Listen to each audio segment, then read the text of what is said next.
Shalom. First and foremost, I want to give all praises, honor, and glory to Yahweh, Bahasham, Yahweh Shai, Bahasham, Rakha Kudash. Double honors to the elders and the apostles of Great Millstone, and peace and blessings to the elect. And today we're going to go into the book of Deuteronomy, the 14th chapter. Ye are the children of the Lord Yahweh your God. Ye shall not cut yourselves, nor make any baldness between your eyes for the dead.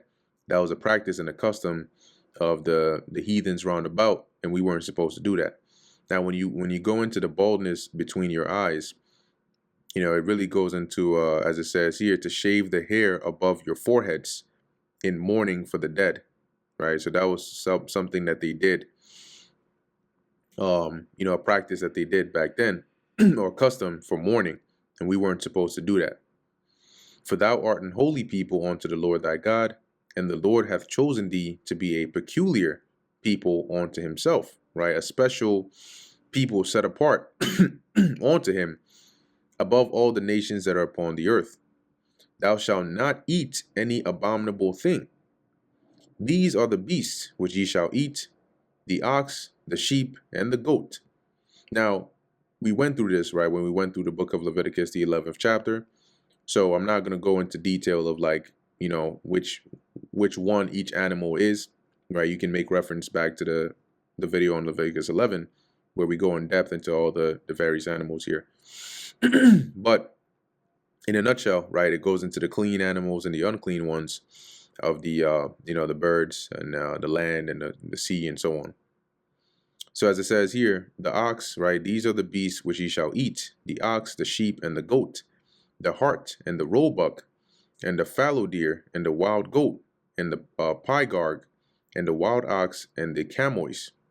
And when you read this in the NLT, it says here, right, the deer, the gazelle, the roe deer, the wild goat, the addax, the antelope, and the mountain sheep. And every beast that parteth the hoof and cleaveth the clefts in two claws, meaning that it is cloven-footed and it has its hooves completely split. Okay, not like the camel, because the camel's feet are not completely, it's not cloven, right? So it says here in the NLT, you may eat any animal that has completely split hooves and chews the cud, right? It says here, and cheweth the cud among the beasts. Chewing the cud means that it eats, right? It'll eat the grass, and then it would, I think the part of the stomach is the rumen. That's, if I remember correctly, it's a part of their stomach that the partly digested cud grass goes into, and the partly digested grass is called the cud. And so later on, they would bring that back up, and then they would chew it again to break it down further and then swallow it to digest it. That is what it means to chew the cud. It doesn't mean that they just eat, grass or greens or whatnot. So the animals that do that, right, it has to be cloven-footed and chew the cud, that shall ye eat. Nevertheless, these shall ye not eat of them that chew the cud, or of them that divide the cloven hoof. So they may be one or the other, but if they're not both, you can't eat it. As the camel and the hare and the coney, for they chew the cud, but divide not the hoof, therefore they are unclean unto you. And the swine, because it divideth the hoof, yet cheweth not the cud, it is unclean unto you. That is a pig or pork. You're not supposed to eat that. Ye shall not eat of their flesh, nor touch their dead carcass. These ye shall eat of all that are in the waters. All that have fins and scales shall ye eat. Anything that is in the water, if it has both fins and scales, then you can eat it. And whatsoever hath not fins and scales, ye may not eat. No squids, no crab, shrimp, lobster, octopus, none of that. It is unclean unto you. Of all clean birds ye shall eat, but these are they of which ye shall not eat: the eagle, and the ossifrage, and the osprey, and the gled, and the glede, and the kite, and the vulture after his kind, and every raven after his kind, and the owl, and the nighthawk, and the cuckoo, and the hawk after his kind, the little owl, and the great owl, and the swan, and the pelican, and the gyre eagle, and the cormorant, and the stork, and the heron after her kind, and the lapwing, and the bat, and every creeping thing that flieth is unclean unto you, they shall not be eaten. But of all clean fowls ye may eat. Ye shall not eat of anything that dieth of itself. That shalt thou give unto the stranger that is within thy gates. Now here is where you have to use context, right? Because usually when you see the word stranger in the Hebrew, if it's gar, it's usually in reference to an Israelite foreigner, okay? But here, when it says stranger, it's referring to a heathen, that of another nation. And the context will explain why. The Lord is, these laws are for the children of Israel. And the Lord is saying, ye, referring to the children of Israel, are not supposed to eat anything that dies of itself. So would it make sense for the Lord to then say, but you can give it to an Israelite that just wasn't born in the land? No, because that is still an Israelite and the law still applies to them. So when it says the stranger, you can give this meat that dies of itself to a stranger that is within thy gates. That's an actual heathen foreigner, that is a non-Israelite foreigner that is actually, dwelling amongst you, that he may eat it, or thou mayest sell it to an alien. And this alien is dealing with not an Israelite, okay, but a heathen, okay, a non-Israelite. Let's go into that word. What is that? Nakar? Nakaria? Right, Nakaria. Foreign, alien. Okay, this is dealing with a non-Israelite. So the context here is very important for deciphering that. For thou art an holy people unto the Lord thy God.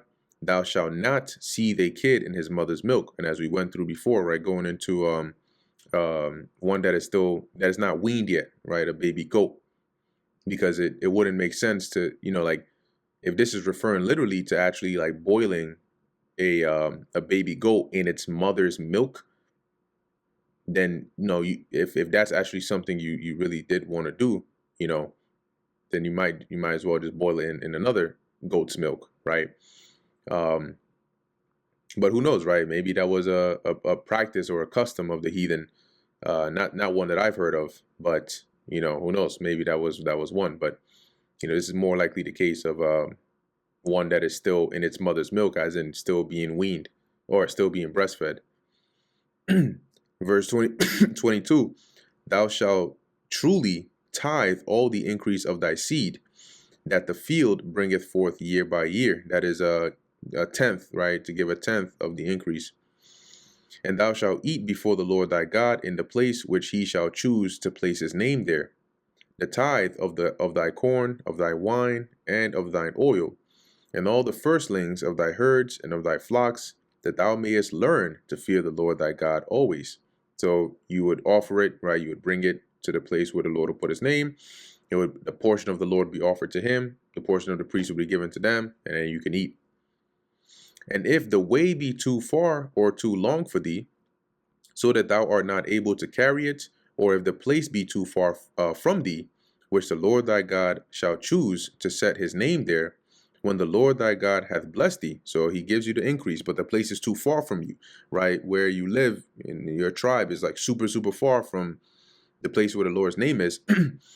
Then shalt thou turn it into money. So you would like sell it, get the money of it, bind up the money, because you could carry that in thine hand, and shall go on to the place which the Lord thy God shall choose.